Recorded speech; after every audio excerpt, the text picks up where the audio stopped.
Interesting decks here. There you see on the left-hand side, it is Mike J. Kerby taking on Caleb Scherer. Mike is on Dredge, Caleb Scherer on Lotus Breach. And look at our own Stephen Green already hamming it up for the camera. Can't share the camera time even for a moment. Well, see, I feel like this is a few more people in the area than he's used to. Normally he plays on Commander Versus, which you can find over on our YouTube page and find more information about on our Twitch channel. But normally he's used to just there being 4 people at the table. Full 6 this time for Stephen Green. He's going to have to adapt to that. Meanwhile, over on Caleb Scherer's side, you do see the Lotus Breach deck. Going to start things off with a Sylvan Scry and uses that to find a Thespian Stage, does Scherer. All right, Emma, give us your review of Lotus Breach. I am not surprised at all to see Caleb Scherer picking this up. It is kind of like the Storm analog for the format. Tell us your opinion of this deck. What do you think it shines against? What does it struggle against? So this is actually a matchup where it is going to shine frequently. The specifics of Kirby's list can end up actually impacting that pretty greatly, but the Dredge deck is not really the fastest deck in the format and is trying to capitalize on people wanting to interact and then beating them by invalidating those interactive pieces, just having a bunch of recurring cards like Scrap Heap Scrounger, Haunted Dead, and so on. Lotus Breach doesn't care. Right. It's not trying to interact. It's generally just going to try to win on the 4th turn, the 3rd if it's very, very lucky. And from there is just going to kill the Dredge deck while it's kind of playing a game that, this feels strange to say, but feels almost fair. No, I think that's well said. It just basically gets to do its thing and hang out for a few turns, put together all the pieces, and unless Dredge finds a quick clock, which, if you look over on Mike Kirby's side, you see just a Grizzly Salvage thus far. Meanwhile, Caleb Scherer has a Lotus Field already in play. An important thing I want to point out in Kirby's graveyard is he has a copy of Driven Despair, True. Which is actually a card that can swing these combo matchups. Driven Despair is something that, when cast from the graveyard, is going to allow Kirby to actually attack the cards in Scherer's hand. And the Lotus Breach deck does need a ton of pieces to go off unless it has something like a Pour Through the Pages to really get it started. No, that's a great point. And there you see Driven Despair. Of course, we're talking about the aftermath side of things. Until end of turn, creatures you control have menace, and whenever that creature deals combat damage to a player discards a card, able to attack those resources over on Scherer's side. Y'all missed me turning my head completely 90 degrees, so I was able to read Despair on our screen. And this is a spot where Kirby making Scherer discard 3 cards on the spot is not nothing. Agreed. But we've pulled out the mana counters. Uh-oh, Caleb's favorite part of the game. Kirby, with a decent turn, was able to play Satyr Wayfinder, find a Narcomoeba. That brought back the prized amalgam. But now, Caleb Scherer going to look to do his things. And it's going to start with Vizier of the Tumbling Sands. That's going to be cycled to go ahead and untap. That Lotus Field is going to generate some mana in the interaction. Here's Thespian Stage. Have a feeling what that's going to copy. And it is going to go ahead and target that Lotus Field. And now it's time to untap. Hidden Strings coming down. The mana is flowing, and now we're going to Pour Through the Pages. That's going to allow us to untap both these lands. Uh-oh. I believe it's deterministic with that copy of Underworld Breach that Scherer picked up off the top of his library. If not, it's close. Speaking of big gets from Theros Beyond Death, combo decks in every single format. Just loving Underworld Breach. Now all these cards with Escape 3 going to be able to do a lot with those Hidden Strings. Plenty of mana flowing now for Scherer. Like you said, if this isn't deterministic, it is very close. Right. The fact that Pour Over the Pages puts more cards in your graveyard, you just have so much mana at this point. It really just feels like the world is Scherer's oyster. Mm-hmm. In keeping with that theme, going to go ahead and send Fae of Wishes on an adventure, grab something from the sideboard. Looks like a Tome Scour going to be the get here. Well, it is actually deterministic now. Yep, that one will go ahead and fuel the Underworld Breach until the end of time. So we'll hang out while Caleb gets to do his thing. This is what he lives for. Just wants to storm off, make his opponent watch.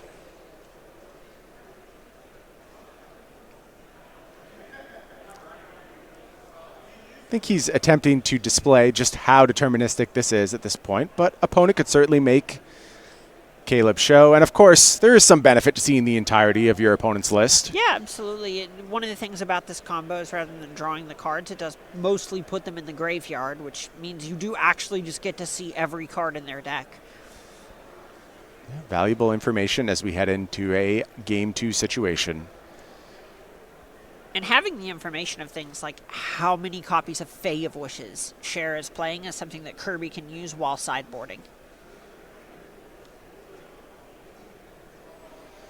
3 copies of Underworld Breach in Caleb Scherer's list. I have found most of the discussion around Underworld Breach in Pioneer has been new archetype focused and less on Lotus Field. It seems like people mostly lost interest in this deck over the last few weeks as new toys came to the top of the metagame, but this might be a significant upgrade. Yeah, absolutely. This is kind of it's one of the decks that was performing better overnight in some other international tournaments where basically you just have this sort of hybrid strategy now rather than anything that leans completely on one card or the other.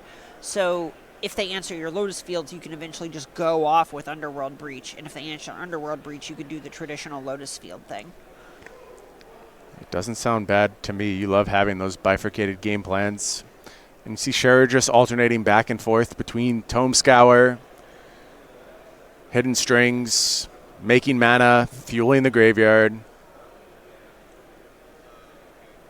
Just going to go ahead and put together the pieces eventually. That's it. Everything's in the bin. You better be able to win now, Caleb. Look, it's a 50% chance he wins. He either does or he doesn't. That's true. Can't argue with that math. 1 in 2 chance. It's just science. Looks like it's time to cast Fae of Wishes again. Heading out for another adventure. Has a Jace, Wielder of Mysteries. That card's seen way more Pioneer play than I think any of us expected when it first showed up. Now I see Kerby kind of going, all right, so that's what the kill con is. Let's actually just check the deck before I scoop him up. Yeah, Jace, of course, can be got with those Fae of Wishes. Reason we see that over something like Thassa's Oracle in this list. Yeah, and after a brief review period, Mike Kerby's going to scoop him up, and Caleb Scherer up a game, Lotus Breach over Dredge. We also have a result over in our modern matchup. There was storming going on there as well as Paul Muller with Gift Storm takes game 1 from Mono Red Prowess. Justin Elkins with the loss. Believe Caleb Scherer, Paul Muller playing combo decks. I know, such a shock. Unbelievable. I bet they're both playing blue-red too. What's more shocking is they allowed James Hathcock over in the standard seat to just play Mono White Devotion. Why didn't they come up with a combo deck for him as well? Look, that kind of is a combo deck. The combo is just you kill your opponent. Put a lot of creatures together. That's a good combo there to me. you go. You get it. Looks like James Hathcock also took down game 1. So the team of Muller, Scherer, and Hathcock all up a game to start things off. Why don't we go ahead and head to the sideboard for these two players. We'll start over on Mike Kerby's side. We are looking at 3 Leyline of the Void, 3 Thoughtseize, 3 Assassin's Trophy, 2 Reclamation Sage, 2 Fatal Push, and finally 2 Mystic Repeal. Emma, what do you want to do if you're sitting in Mike's seat? So at this point, you're really just looking to pivot into a more disruptive game plan. You're probably going to sink a little bit less into your recursive threats because they aren't as valuable here, and more into things like Thoughtseize in order to try and pick apart Caleb Scherer's hand. Leyline of the Void could hurt Underworld Breach, so I could see him looking in that direction, and I think those are the biggest things here that I would be looking to bring in. Makes sense to me. Meanwhile, over on Caleb Scherer's side, this is a sideboard mostly eaten up by Fae of Wishes targets, but we'll talk through it anyway. There you see 3 Blink of an Eye, 1 Fog, 1 Tome Scour, 1 Underworld Breach, 1 Unravel the Ether, 1 Winds of Rebuke, 1 Anger of the Gods, a Lost Legacy, Drawn from Dreams, Jace, Wielder of Mysteries, Chandra, Awakened Inferno, a Thought Distortion, and an Ugin, the Spirit Dragon. What are we doing here? Probably nothing. Yeah, that's my guess. You might see Scherer have the read on Leyline of the Void and want to check that a little bit, in which case you could even see something like Blink of an Eye come in because it does play reasonably against some cards like Haunted Dead where getting it back from the graveyard is reasonable, but it's kind of expensive up front. But I really don't think he's looking to change too much of his formula here. That was a pretty convincing game one, and I don't think he wants to change that.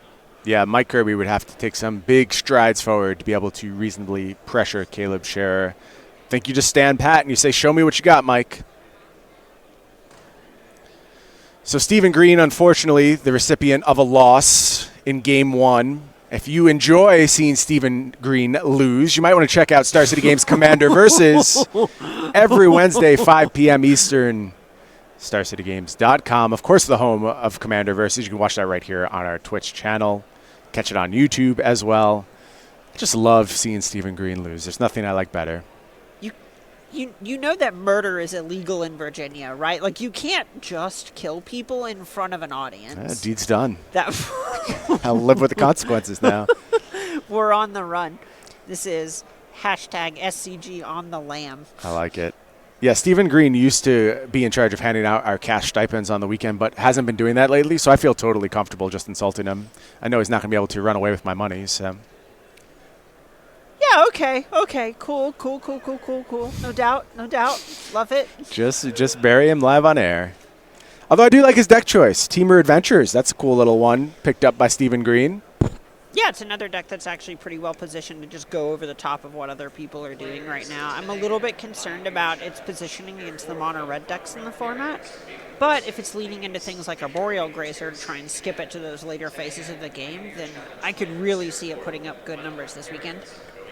Yeah, there's a big squeeze. Like you said, there's decks that can just blow up everything you were attempting to do if you give them too much time. And why we see things being pushed towards the polls. You really want to either be aggressive like mono red, or you look for ways to get as big as possible, and that has a lot to do with Teamer's resurgence over the past few days.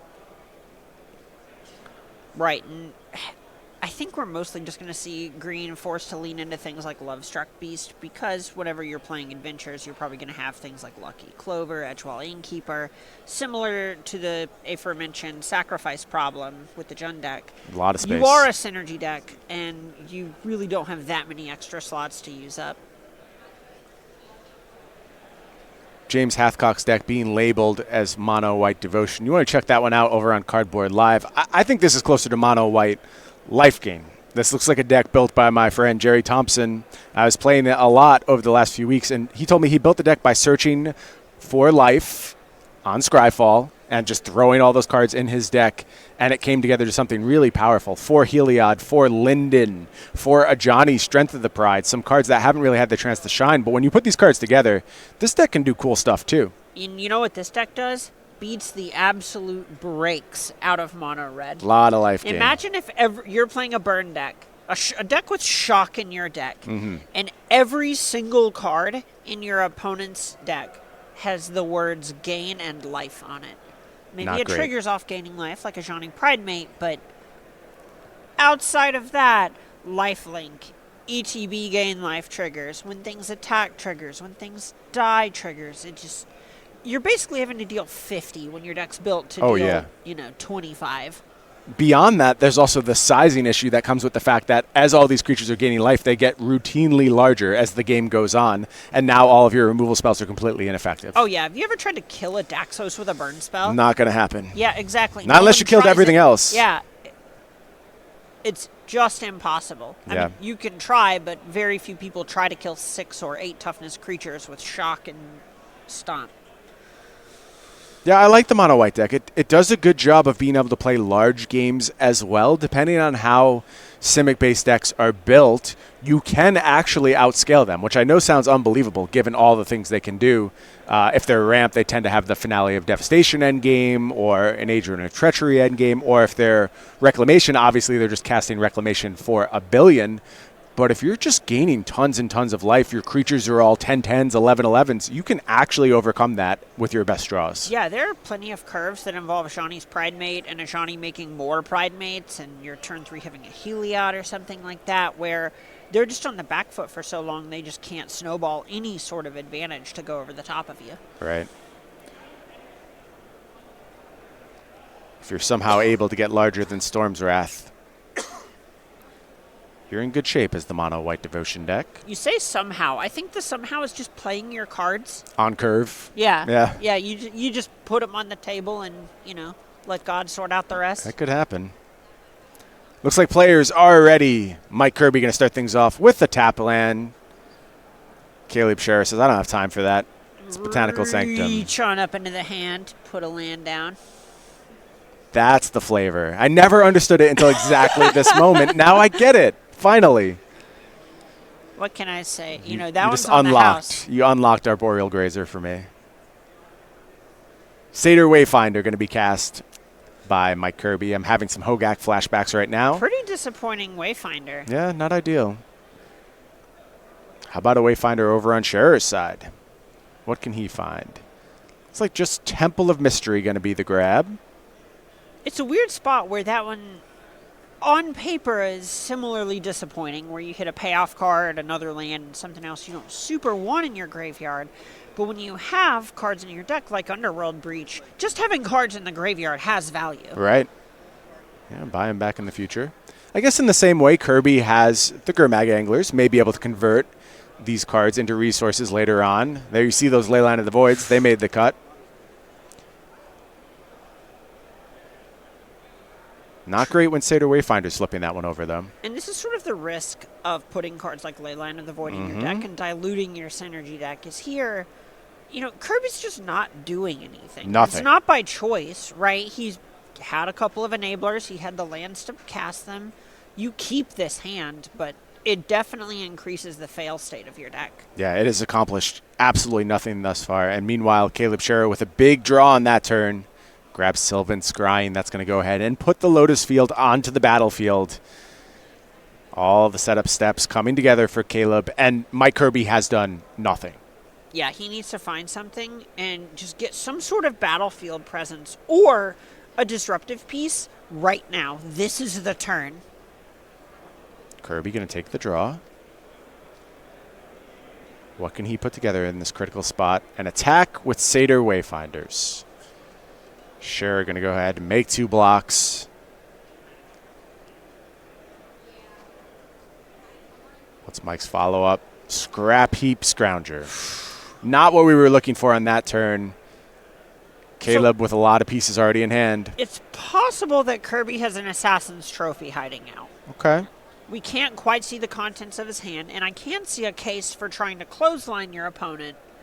If they say, go for an Underworld Breach, then cast something, and then you just respond in Assassin's Trophy the Underworld Breach. Well, let's see. It's going to be strategic planning to start things off for Scherer. Deposits a couple cards in the bin. Here's Thespian Stage. That's going to go ahead and copy the Lotus Field and just pass the turn back. So one more window for Kerby to get something done. A double attack here. Did have another result on one of our other matches. Mono Red Prowess evens things up in the modern matchup. 1 game apiece for those players. Scherer just going to go ahead and block that Scrap Heap Scrounger, preserve the life total, and Kerby does nothing. Again. Has to have something in hand that can meaningfully interact with Scherer's plan, or this one's going to be over in a hurry. Dig through time is step 1 for Scherer.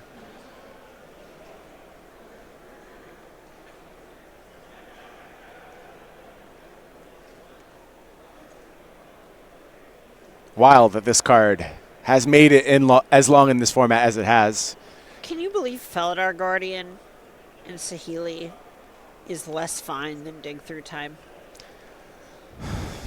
Almost. I can almost believe that one because there's something that feels very bad about playing a game against Felidar Guardian Saheeli a lot of the time. What I can't believe is that this card is around and Oath of Nissa is gone.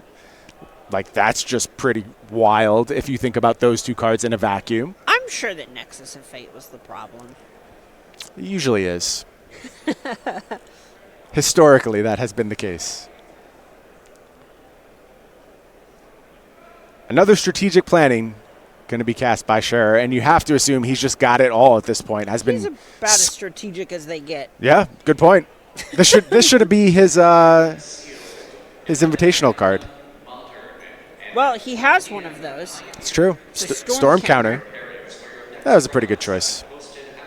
Oh, it's one of the better ones, for sure.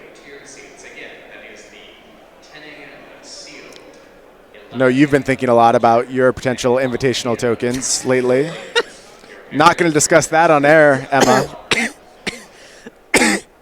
Y'all with no idea what we're talking about. You can check out some Twitter beef Emma and I had a few weeks ago. Beef? I made a hard rule, Emma, and there's a reason for it. And you know there's a reason for it. I just think.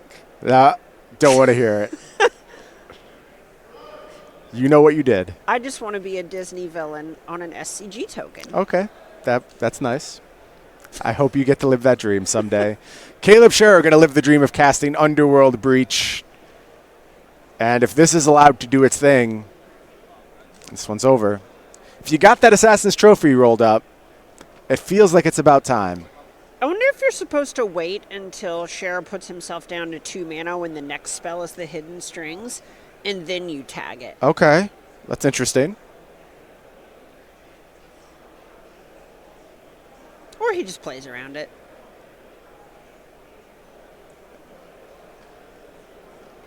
Yeah, it is possible that he could just have so much at this point that he never has a point of vulnerability. Right. A lot of mana floating. Strategic planning cast. Fresh card in hand. Plenty of mana made.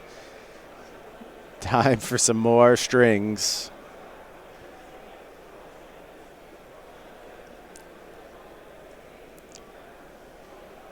You know, when this deck does its thing, it looks unassailable.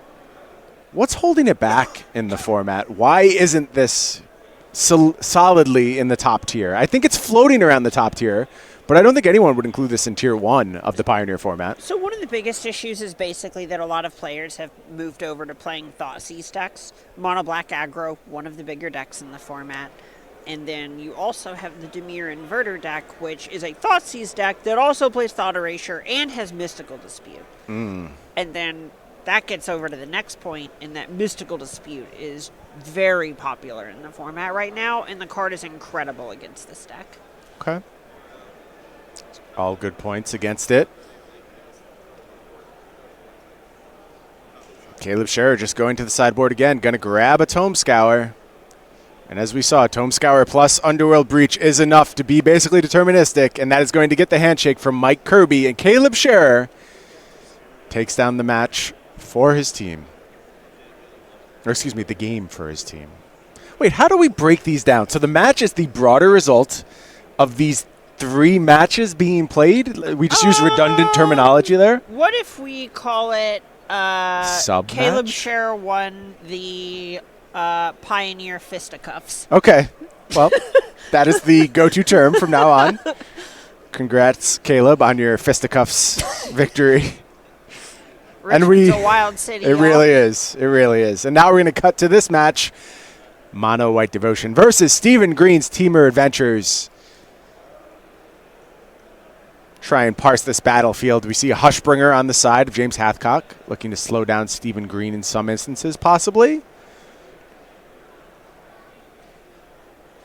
Edgewall Innkeeper on the battlefield. Bone Crusher Giant, Fae of Wishes, and a Lucky Clover for Stephen Green. That seems like a pretty nice little setup. Yeah. This means that Green is going to get paid off when he casts Adventure Creatures or Adventure Spells. It's just a win-win, really. At this point, Green, we see him not really looking to attack with anything and take an incredibly defensive posture because he knows that a long game is going to favor him. Hathcock looks to have 3 cards in hand. One of them is a Banishing Light. The other was a Planeswalker. Not quite sure if it was Gideon or Johnny. I thought it was Elspeth who conquers death. That is also possible. 2 copies of that card in the sideboard for James. But the first play is going to be Banishing Light. That's going to take out the Lucky Clover on Stephen Green's side. Understand that one with the Fae of Wishes basically at the ready. Not sure exactly how many cards Stephen has in hand, but if that goes off with Lucky Clover, games get tough to win real quick.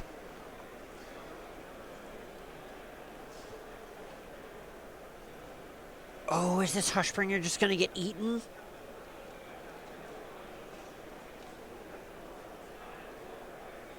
Well, here's an attack with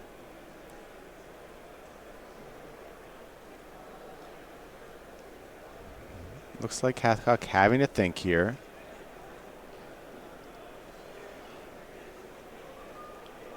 Everyone going to attack.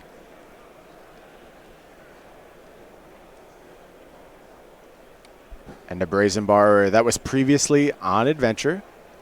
Going to enter the battlefield, draws a card for Stephen Green. And now we get to line up some blocks.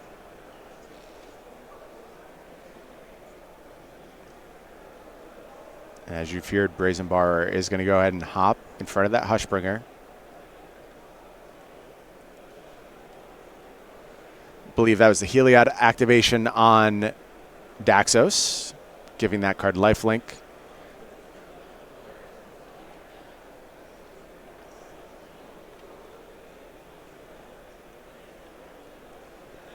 And there we see trades between the Borrower and the Hushbringer.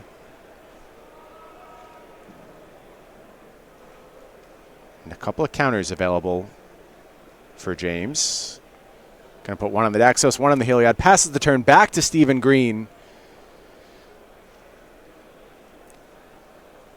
Certainly saddened about the loss of his Lucky Clover, but you see plenty of creatures ready to go on an adventure. Pretty full grip for Stephen Green. This is the point you're trying to play for if you're the Team Adventures player. Second Innkeeper. And a big Beanstalk Giant going to come down. 2 cards in hand for Stephen Green. Battlefield continues to get stronger.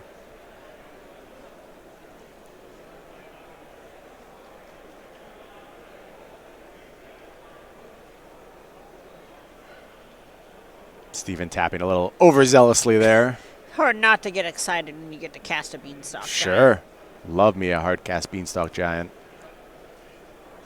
I kind of hate it, actually. I've never been a huge fan. I've never been a huge fan of Beanstalk Giant. It's the kill con in this deck. Yeah, you could do better. What? No, you get to wish for a fling and an expansion, and then you fling a Beanstalk Giant at them twice. Imagine. Couldn't you just like win the game if you have all those things? When Jack cut down the Beanstalk, if the Giant fell on you, then it'd be painful. Fell on you again. Right. 2 falls. Well, it looks like it was a Johnny in James Hathcock's hand. That's going to come down. And what shenanigans does that Planeswalker want to get up to? A Johnny not really seen too much play thus far in its life. Of course, only debuted in M20, so hasn't been around forever. But really needed some more synergistic pieces to form around it, and it got them with the release of Theros Beyond Death.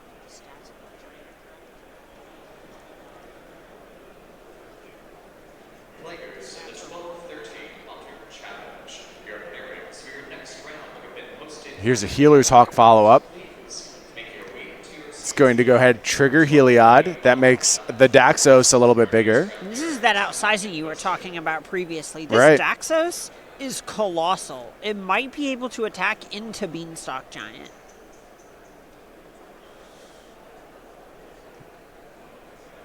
Beanstalk Giant now a 9/9. Daxos a 6 lots. I count 7 devotion on the battlefield. 6/11. Honestly, I think Daxos at this point has multiple toughness, and that's all there is to it. That is true. But no attacks to be made. And the turn heads back to Stephen Green. I see just a grip full of adventure creatures for Stephen Green. Going to tear through his deck with those double Innkeepers. Do you think Ashani's Pridemate not giving devotion is a flavor fail? In this instance, it certainly feels like it.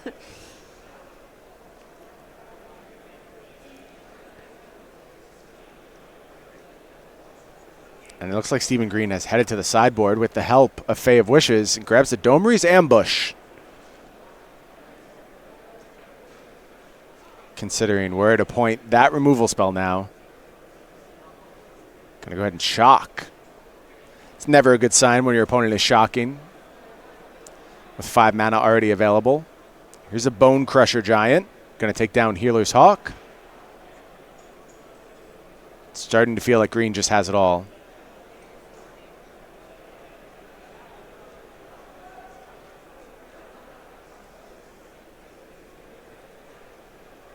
Daxos trigger puts another counter on himself. Very greedy of you, Daxos. Daxos just wants to be tall. I can respect it. Found some heals, did Daxos, by virtue of partnership with Heliod.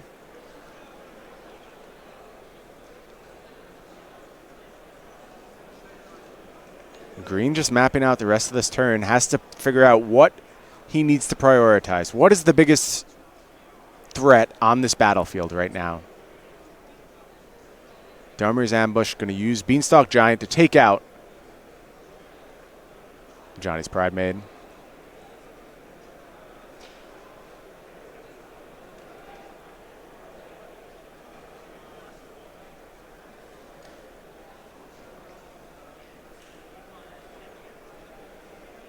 Stephen Green just going to take those dice off Beanstalk Giant. I was having a hard time with him anyway. Now just the counter from Ambush being represented.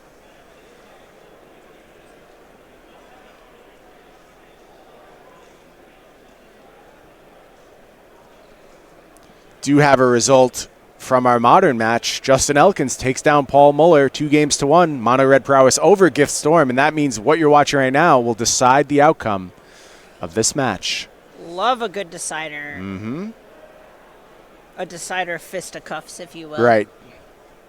The standard fisticuffs going to be the determining fisticuffs. The standard fisticuffs of the broader match. Honestly, that no other fisticuffs is even recognized. Right. I mean, I am in on this lexicon. I had nothing else to use in this spot, so from now on,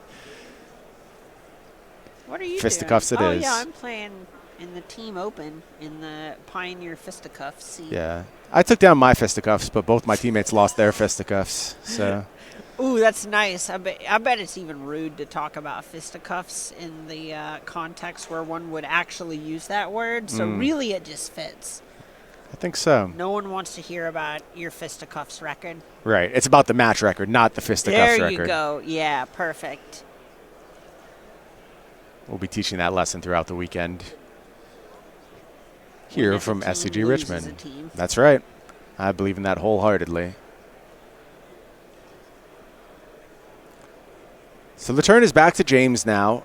As we mentioned, Battlefield quickly getting unassailable over on Stephen Green's side, but at only 8 life, if you could find some way to push through damage, you believe you can win this one. But I will tell you, having played this mono-white Devotion deck a lot, this is often the spot you end up in. Yeah, reach is not something this deck has a ton of. Not at all.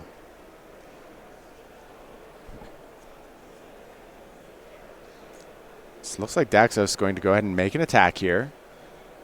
Hathcock going to go ahead and get some lifelink on that. And Hathcock's life total is just going to get out of control. Gaining 8 here, it looks like. Minimum.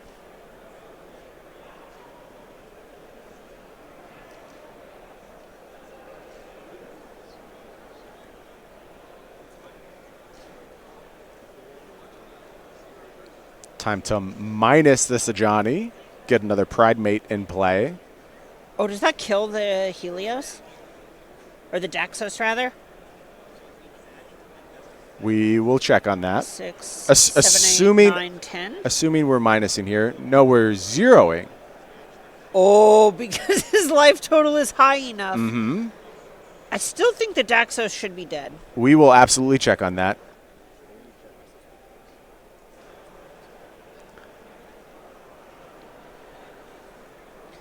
Devotion did drop by 2.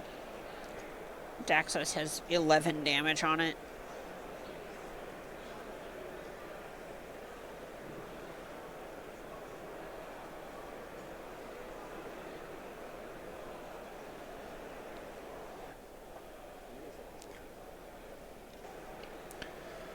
That ultimate on a Johnny, very interesting. The first 15 games I played with this deck, I just assumed it was like a -7. Then I actually read it. Oh, yeah. And yeah, James Hathcock has caught back up at this point. Okay. That was a big swing. That was a big swing. Now, of course, Stephen Green still with a full grip. Hathcock mostly out of gas. But this is a way to punch through. Yeah, Johnny exiling itself. Bunch of other permanents. Uh-oh. Is that a sideboard grab? Well, that points to a Fae of Wishes in hand for Stephen Green. To quote the Oscar Mayer Wiener commercials, "Oh, I wish." I didn't think we'd be talking about Oscar Mayer wieners today, but here we are. I always wished I was one. Mass manipulation. Okay. What you want to do with that, Stephen Green? Presently only has 3 blue mana. It's not the plan for this turn. Next turn, though, that could get up to some shenanigans to be sure.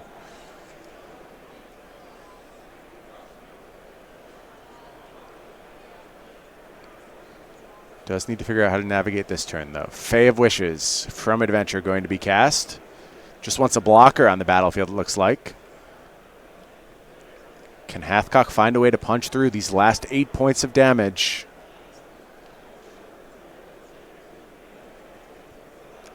Oh, is that a flame sweep hiding out in Steven's hand? That could be huge here. Mm-hmm.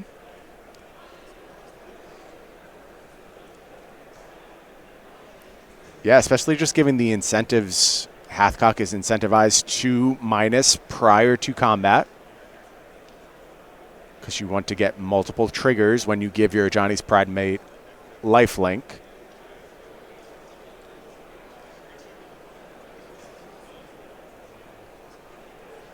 Hathcock is also incentivized to develop more so this Heliod can attack. Absolutely.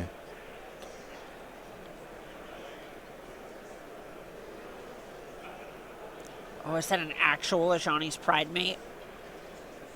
Oh, there could be a super blowout coming if that's the case. This could be the most brutal turn. Let's see if Hathcock can sniff it out. And he has to know there's something afoot, right? Steven passed without casting this Bone Crusher Giant that he has on Adventure. But he's going to go ahead and play Pride Mate number 1. Let's see what this Ajani is going to do now.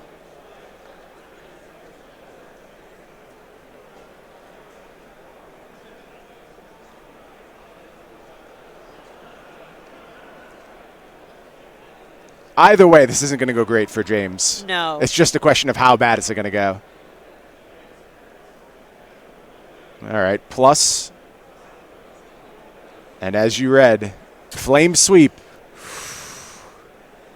And that is going to get a concession from James. And we are headed to a Game 3 in a deciding match between Stephen Green and James Hathcock. It looked like Ajani was going to be able to claw its way back into this match.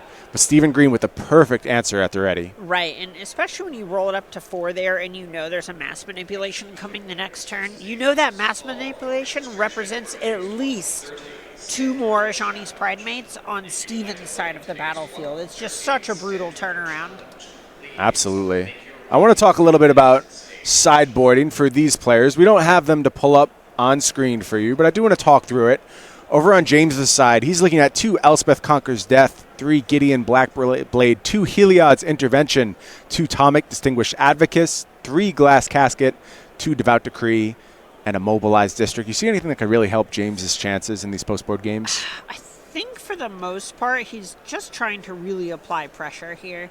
I could end up seeing something like Gideon Blackblade is a great way to get around cards like Flame Sweep as well as Bone Crusher Giant.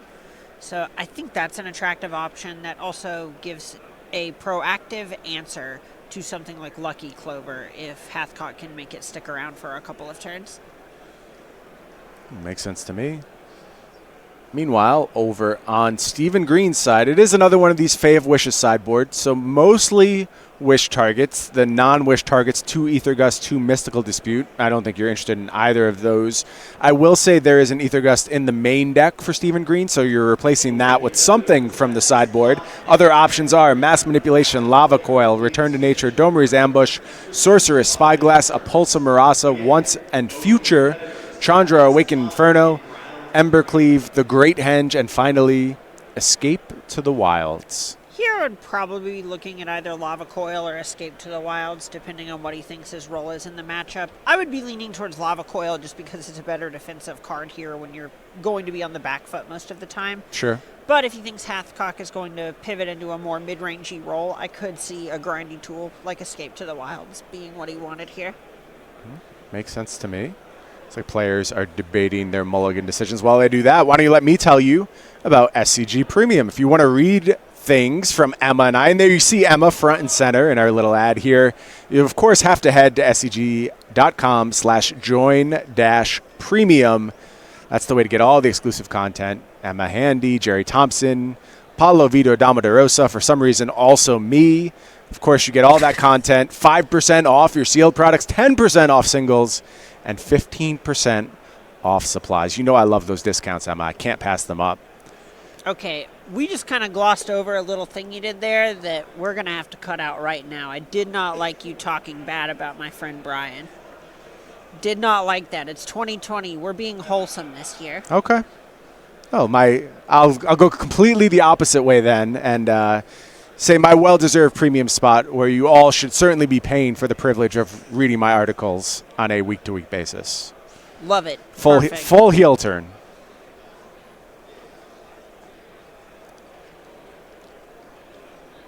Meanwhile, over on Stephen Green's side, we have now mulliganed to 5. One of the nice things about this deck is that it can actually operate from a low resource count and recover pretty magnificently, if we're being honest. Just something like Lucky Clover into Send Something on an Adventure is going to recoup some of your loss there. And if it's a Bone Crusher Giant, you're going to have Hathcock feeling like he's on a Mulda 5 as well. I actually think that's a common feature in Standard right now. There are multiple decks that do a very good job of playing cards down. And that says a lot about the power level of Standard, the fact that there are all these pieces in place to recoup these disadvantages. But still, it's nice to have more games. Right, I completely agree. And, Edgewall Innkeeper is another example of something. And the fact that the adventure mechanic is kind of 2 cards stapled together over and over and over Great point. just exacerbates that. Here is Lovestruck Beast, going to make a 1/1 token. Of course, be available in the future to come down as a 5/5. Hathcock going to look to get things rolling with a Hushbringer. Hushbringer is one of my favorite Magic arts in a long time. That's funny because I was about to say I think it's one of the creepiest ones. Well, I'm not disputing that point. I will sign off on that. I still love it, though. I like putting googly eyes over the right set of lips. Okay. Whatever you enjoy, Emma, you go ahead and do it. Oh, I will. You can't stop me. Hushbringer has been stomped to the ground by Bone Crusher Giant. Paves the way for an attack from that Shaheen Sarani token. James Hathcock going to fall to 19. Takes the turn back.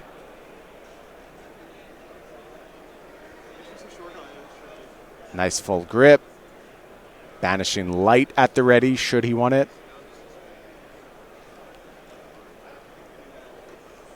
Hushbringer's art reminds me of a Cure album from the 80s. Ooh. You know I'm a big Cure fan. I have immediately come around on that There artwork. you go. That is all it took for me. Soldier. You just had to show me. Mm-hmm. Banishing Light, going to go ahead and remove that Lovestruck Beast. Put a damper on Stephen Green's ability to clock James Hathcock. Just Shaheen Sarani going to beat down.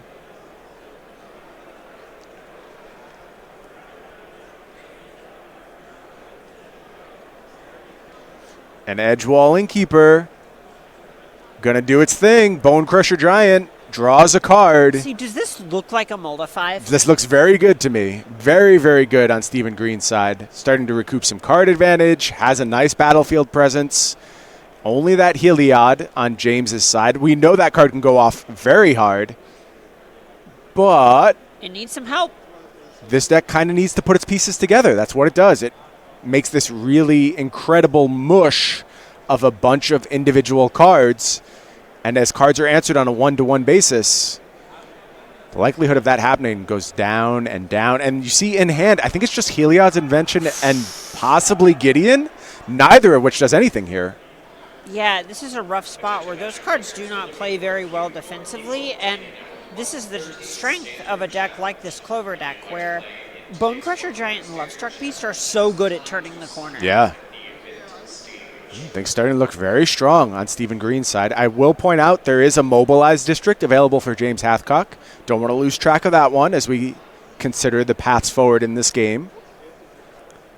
Speaking of paths forward, how about the Great Henge? I think that's the one he boarded in over the Aether Gust. Looks like it. James Hathcock going to be very happy to have that Heliod's Intervention now.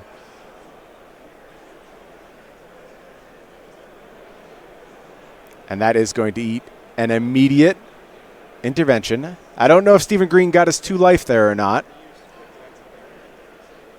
Looks like no. And just a Healer's Hawk. And a Gideon for James Hathcock.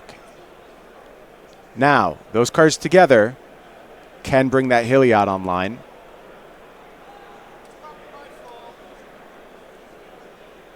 Might have a bit of a stew going there.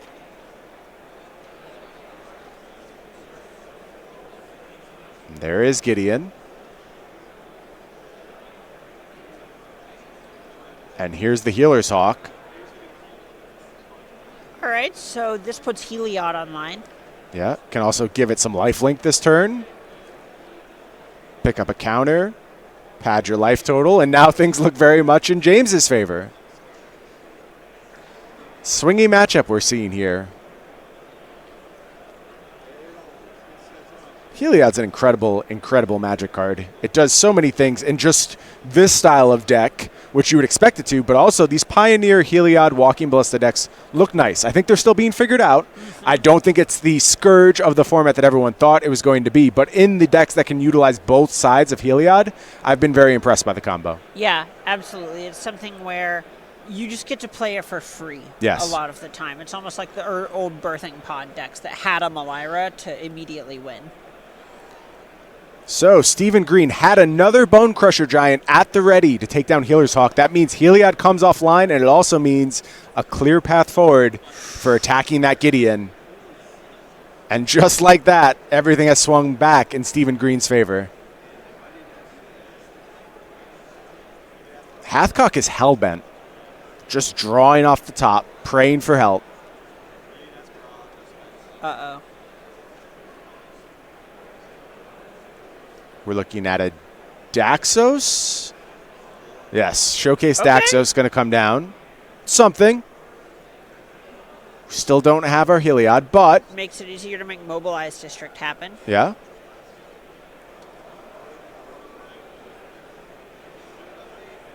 The question seems to be if Hathcock wants to attack with the Mobilized District here. Just thinking about it. Here's a Brazen Borrower from Stephen Green. It is going to return that Banishing Light to Hathcock's hand. That's an interesting play from Stephen.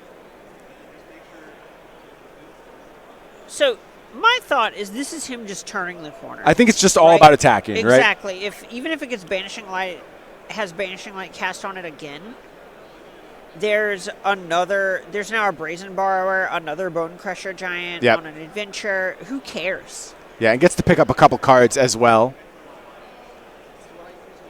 I like it from Stephen Green. I like the play.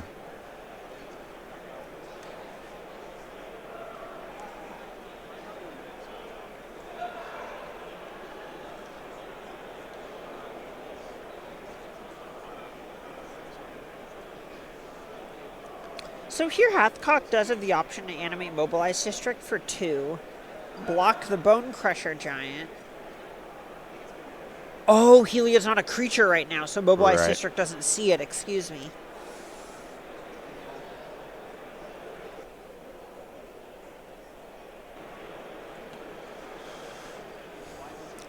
Mobilize District, a sporadic participant in Standard, I would say. It's just doing its best. It's been impressive when it finds its role. Now you see one less to activate for every legendary creature and planeswalker you control. Here comes that Banishing Light again. It's going to go after the Innkeeper this time. In response, Brazen Borrower. That all makes sense. Stephen Green going to draw another card. His battlefield looks pretty good. Here's Tomic from James Hathcock. That's going to get some triggers going. That's an important first step. Also, Heliod back online. Okay. We've got a pretty good defense now. Tomic. Yeah, this is a real path forward. Yeah, 3-4 blocker. Wow, this game swings back and forth on every single turn, it feels like. Yeah, this is incredible.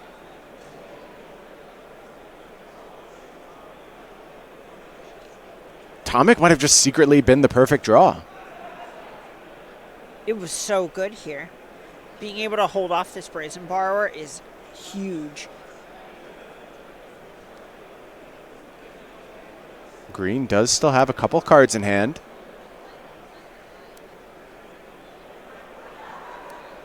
And Heliod is now beating down.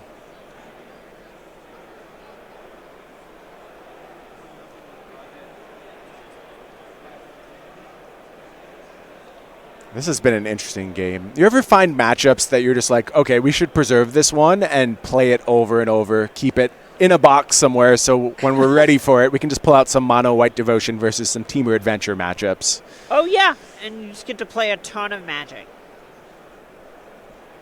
This has that feel to it. Right. A lot of interesting decisions. A lot of combat. Good old creatures getting into the red zone. You love to see it. Not an Elkins site. It's a whole new world. Just a land from Stephen Green. It is not going to take James long to put together a really, really dominant battlefield. No, not at all. Also pad his life total very well.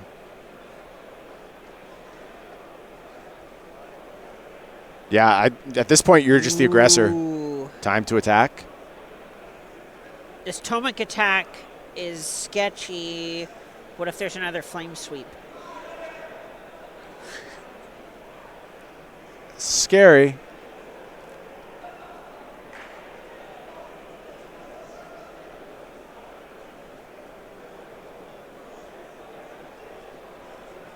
I do think there is value in closing as quickly as you can, though. It's an interesting choice. Ultimately, it looks like just Heliod got to rumble. Stephen Green's ready to make a block now. And no mana spent there by James. So of course, Heliod can only... Veil as well. Right, and Heliod can only target other creatures, correct? It can't target itself for lifelink? I believe that to be the case. Yeah, we'll check on that. Another target creature gains lifelink. Okay.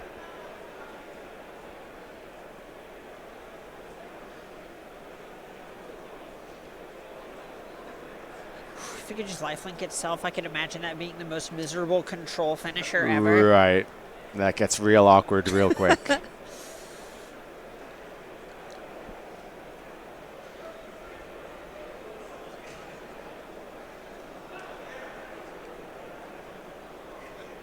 This is kind of our first shot at seeing these Theros Beyond Death cards live on the battlefield, and they're shining in James Hathcock's hands right now. Right. You know, this Castle Arden Veil represents an extra counter being distributed at instant speed.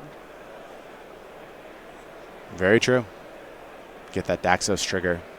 Here's a Lucky Clover from Stephen Green.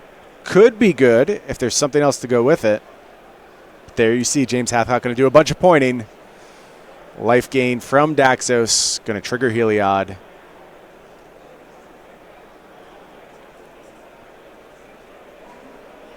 Where do we want this counter to go?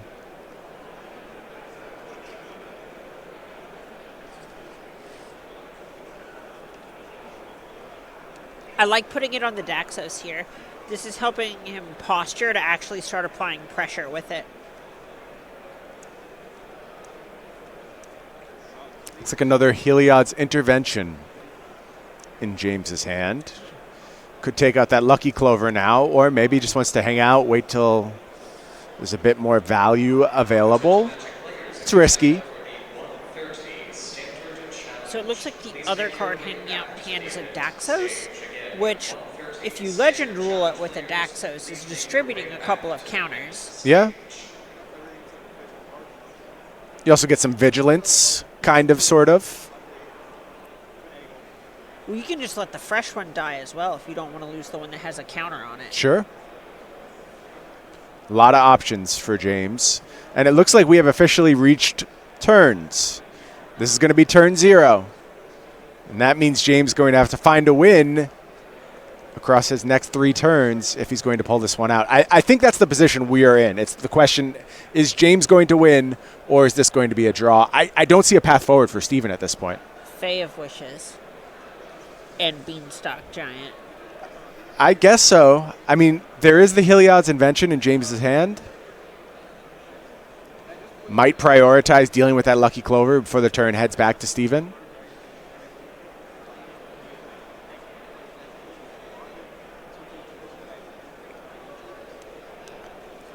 Ooh. Looks like James is feeling aggressive. Everyone heads to the red zone.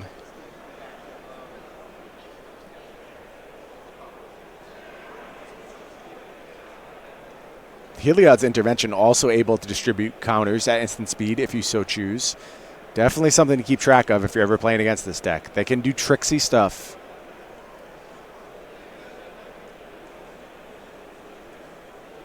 Blocking can be an utter nightmare.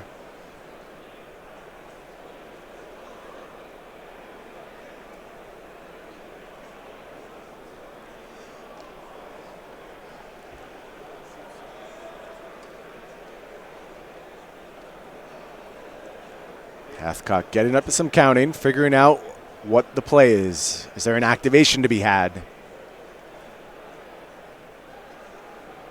On Heliod, on Castle Ardenvale. Many, many options for a mono-white, quote-unquote, aggressive deck.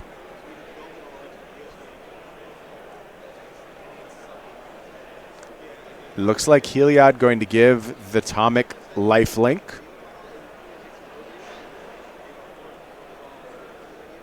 Damage will be dealt. And another counter is going to be distributed.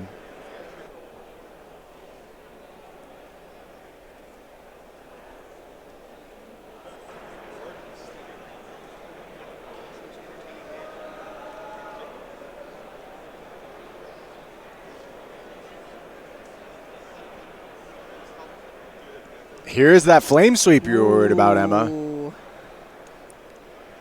So if Hathcock wants, he can intervention for 1 to save this Atomic. Right? Oh, no, he couldn't. Excuse me. It'd still be exact damage. Oh. Oh. Okay, remember that stuff about no path forward for Steven Green? I think he just found it. Another incredibly timely flame sweep. The absolute blowout. Oh, is that other card in hand just another Heliod? I thought it was an intervention. It's possible, though. Does have a second Daxos to play.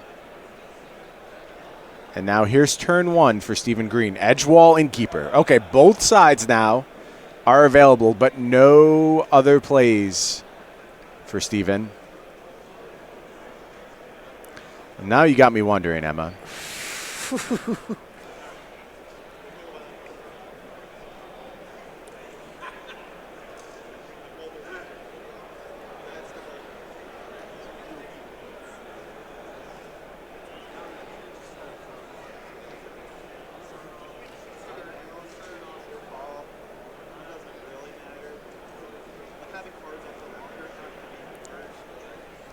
could make an attack here. Ooh, it's pretty rough. Right, okay, so theoretically, if green then double blocks, you can make your Daxos hat be a 3-5.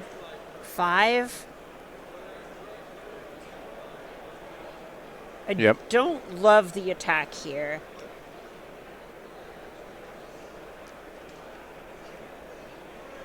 Of course, if that last card is Heliod, he could cast Heliod, and it would be a creature for the split second it's on the battlefield. Yeah, that's interesting. Which would then put 2 counters on Daxos and does allow the attack. Yeah, I just am no longer confident as to whether that's an intervention or an actual Heliod in James's hand. But here's 3 mana being tapped, so now we know. It is Heliod. That must have been what the step away from the table, talk to a judge was about. Just confirming 2 counters are going to occur. Was it 3 counters? No, you don't gain the second Heliod's never on the battlefield while you're gaining a life. Okay. The legend, it enters the battlefield. Stay-based effects see 2 legendary creatures with the same name. Gotcha. They go to the graveyard. Then the triggers go on the stack. Okay. Oh, and this is going to allow an attack from James. Another counter onto Daxos. Stephen Green just struggling to stay alive. Oof. Plays a tap land, passes the turn back. A lot of live draws off the top here for James Hathcock. Banishing Light. That's it. Yeah, Windmill Slam that. Shows an island, and that is going to do it on the last possible turn. Oh. James Hathcock